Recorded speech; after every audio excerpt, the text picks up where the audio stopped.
Bonjour à tous, on se retrouve pour une vidéo sur le chapitre 2.4.3, donc audit d'une feuille de calcul, donc qui présente et qui permet de comprendre toutes les techniques et toutes les astuces et tous les outils, surtout que Excel ou que les tableurs mettent à notre disposition pour assurer donc la sécurité et la cohérence de la feuille de calcul.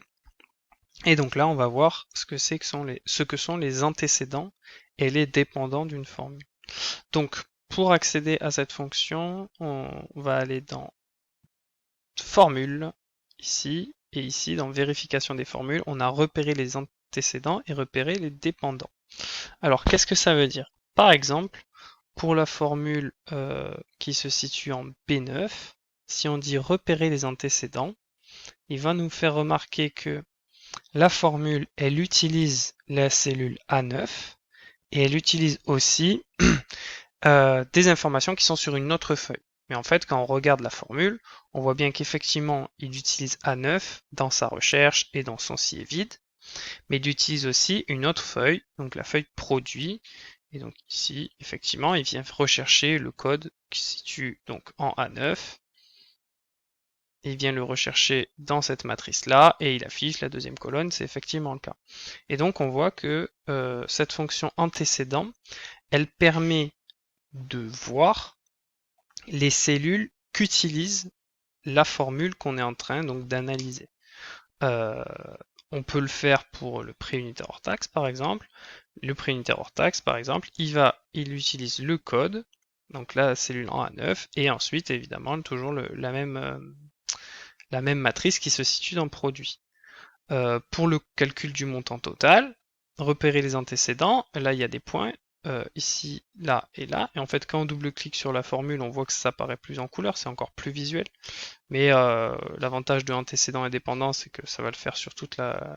Quand c'est très compliqué, quand il y a beaucoup de... Quand la feuille est très grande, bah, les flèches vont nous aider à nous repérer, et donc on voit que donc cet antécédent, on voit qu'il utilise donc effectivement ce qu'il y a dans le code.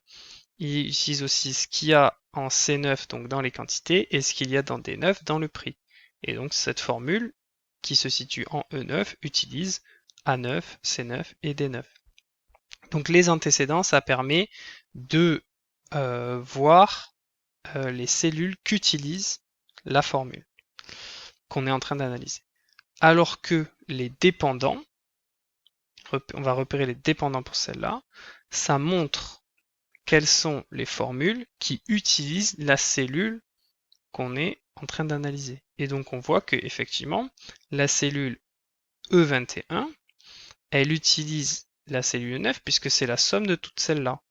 Donc elle utilise bien donc la, euh, la cellule E9.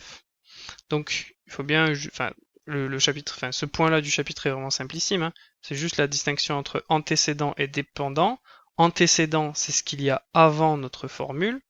Donc cette formule-là, elle a besoin de ces cellules-là pour fonctionner. Et dépendant, c'est quelles sont les cellules qui dépendent de la cellule qu'on est en train d'analyser. Et donc là, c'est celle en E21 qui est analysée ici, enfin qui est ajoutée ici. Donc voilà le petit point sur antécédent et dépendant.